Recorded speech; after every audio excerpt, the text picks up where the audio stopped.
Mas untuk maju. Makanya kalau saya bilang agnostisme itu bukanlah suatu ancaman bagi orang yang sudah percaya.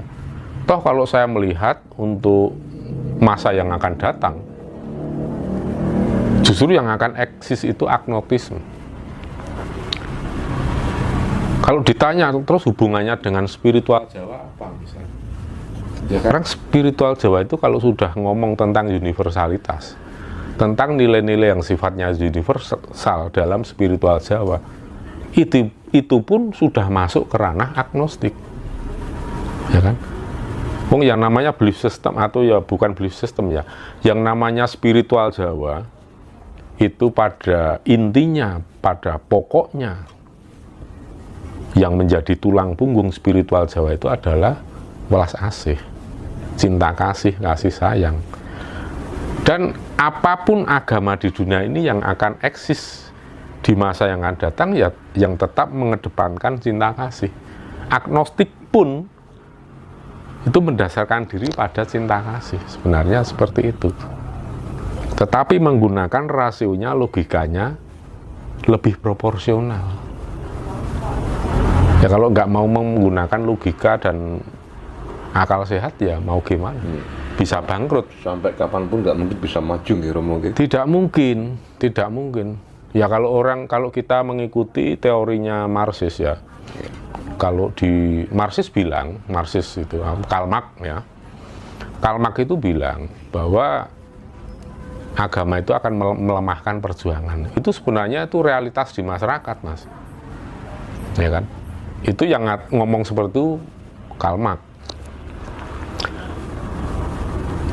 Ya, tapi dalam hal ini apa? Perjuangan politik dari kelas proletar melawan kapitalis gitu. Tapi kalau di dalam pandangan saya pribadi, kalau agama itu digodok, digoreng dengan politik, itu juga akan apa? Akan menguatkan perjuangan. Tetapi yang sangat rentan adalah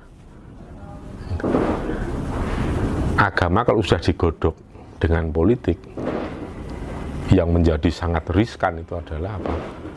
Perjuangan mengatasnamakan Tuhan.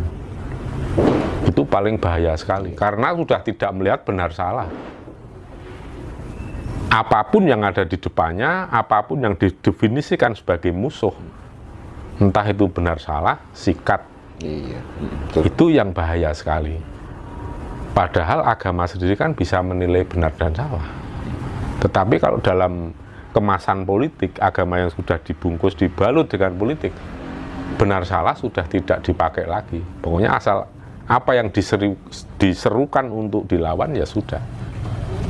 Maka itulah, saya berharap untuk ke depan banyak para pemirsa yang semakin responnya bagus, melihat video-video yang isinya konten tentang spiritual yang lebih membumi, yang lebih reasonable ya, lebih penuh belas asih atau cinta kasih, itu ya kita harapkan masyarakat Indonesia di waktu yang akan datang itu ya masyarakat yang sudah merdeka lahir batin.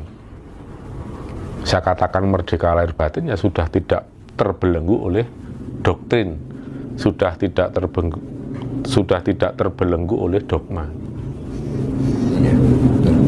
Ya, seperti di negara kita ini Romo, Islam sendiri itu kan pecah, ya kan, entah berapa sampai 70 aliran kan, nah, dan semuanya itu mengklaim bahwa paling benar sendiri dan merasa benar sendiri dan mempunyai paham sendiri-sendiri. Nah, ya.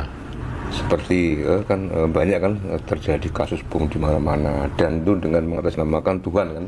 Artinya kalau mati syahid dan sebagainya. Nah, kadang saya berpikir begini Romo, terus Islam itu mau apa? Mau dibawa kemana kan? Kalau dari sekian banyak aliran mengklaim bahwa dirinya ini merasa paling benar dan paling benar sendiri. Nah, Terus bagaimana ke depan gitu loh? Apakah tidak menutup kemungkinan nanti agama seperti Islam itu di Indonesia akan bisa merucut nanti? Kalau menurut saya begini, Mas. Saya tidak akan menilai benar salah, ya. Iya. Tapi saya akan menyodorkan sebuah realitas gitu. Sebenarnya tidak hanya Islam, ya. Iya. Ketika suatu kelompok itu menjadi dominan, dimanapun itu berada, tidak hanya kelompok agama, tetapi juga kelompok ekonomi, kelompok sosial, budaya, dan segala macam, itu akan sangat berpeluang menjadi diktator. Itu satu. Iya, betul. Yang kedua, ketika suatu organisasi yang besar itu didasari oleh sebuah ideologi keyakinan, Iya. dan itu multitafsir, akhirnya apa? Itu akan membuka peluang masing-masing individu untuk memberikan penafsiran. Sedangkan orang Jawa bilang, wong kuwi beda silit beda anggit. Iya kan? Orang itu beda orang sudah beda pendapat, beda penemune. Nggak bisa digeneralisir. Maka saya kembali tadi saya katakan bahwa yang namanya keyakinan atau belief system, Mas, itu adanya di dalam diri, sangat subjektif. Itu aja. Nah, di sini saya yang paling pokok, yang paling urgent itu justru saya itu memberikan suatu pencerahan bahwa mari kita pahami, betul-betul kita pahami, dan ini merupakan fakta, bukan hanya saya melakukan ucapan pedagogik atau kayak cuma kampanye doang, enggak. Ini sebuah realitas bahwa keyakinan apapun itu hanya ada di dalam diri manusia. Dan masing-masing manusia itu punya keyakinan. Jika kita ada satu orang, ada satu keyakinan. Kalau kita berkumpul 100 orang, berarti ada 100 keyakinan.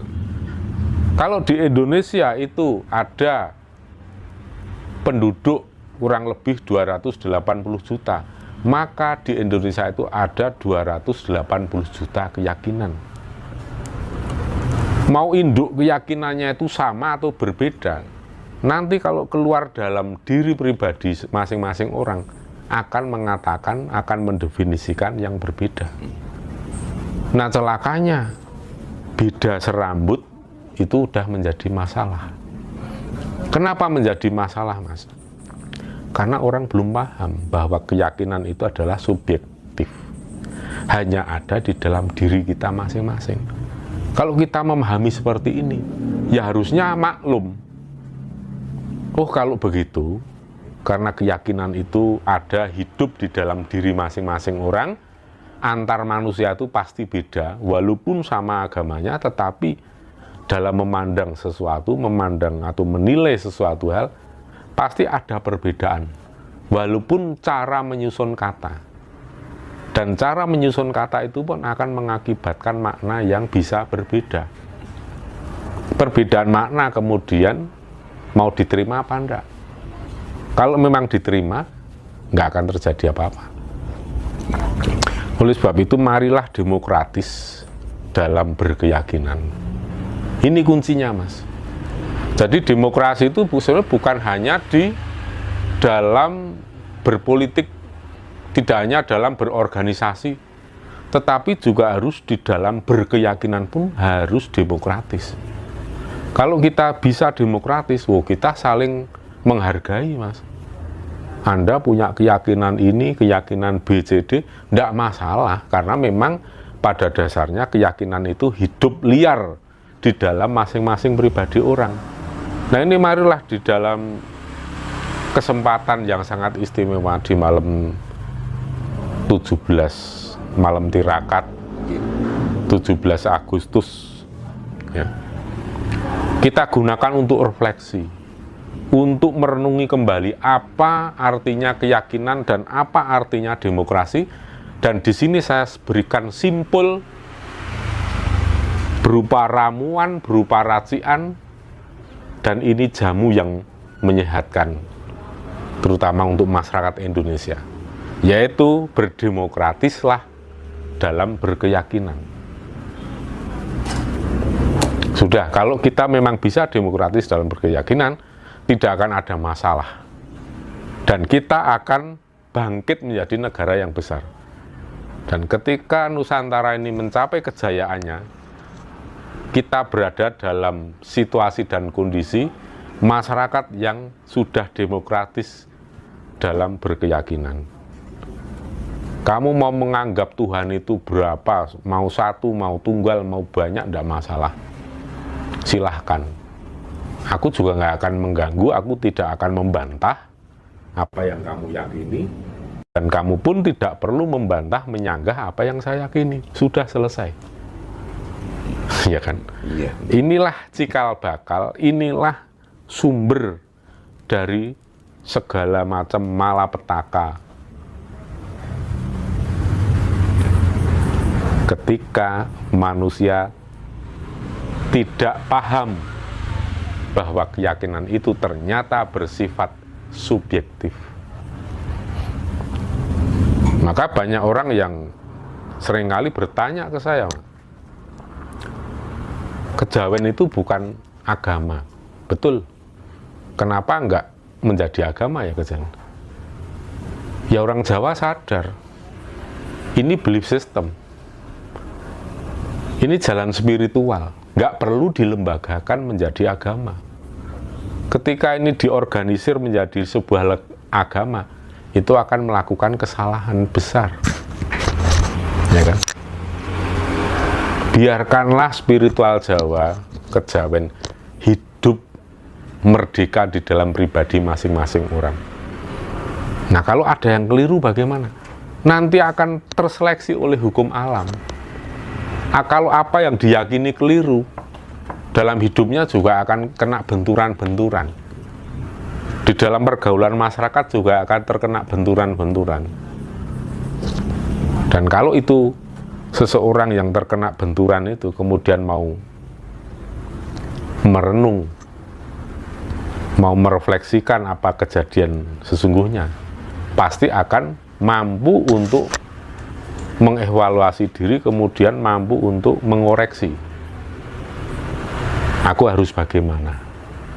Aku harus meyakini seperti apa? Itu. Jadi nggak usah khawatir kalau memang ada orang yang keyakinannya terlalu halusinasi. Tidak usah perlu khawatir, karena hukum alam, tata hukum keseimbangan alam itu yang akan mengoreksi. Ya, dan sebuah keyakinan tidak bisa dipaksakan oleh siapapun. Tidak bisa dipaksakan oleh siapapun. Iya. Tidak bisa, Mas. Maka dari itu kita harus sadar bahwa keyakinan harus dihargai. Iya, betul. Dan itulah nilai-nilai yang namanya demokrasi terhadap keyakinan. Iya. Kemudian terkait dengan cara untuk membuka atau melatih kepekaan mata ketiga, Romo. Jadi intinya bagaimana kemudian kita bisa membuka dan mengasah kepekaan mata batin. Menurut Romo, treatmentnya seperti apa? Kalau saya berikan jawaban yang culun gimana, Mas? Iya, monggo. Nggak usah mulu-mulu lah. Ya begini saja, jadilah anak balita, kembalilah menjadi manusia yang masih kecil. Kembalilah menjadi anak-anak. Kenapa saya katakan demikian? Ya, sekarang bayi sejak lahir sampai usia 5 tahun dan seterusnya, itu kan usia-usia yang memiliki kepekaan yang luar biasa. Iya. Semua bayi itu peka. Nggak ada bayi yang peka terhadap yang kita bicarakan itu tadi adalah mata batinnya ya. Berarti terhadap sesuatu yang sifatnya metafisik. Semua bayi itu peka, percaya enggak? Percaya. Nah, ada bayi yang tahu-tahu nangis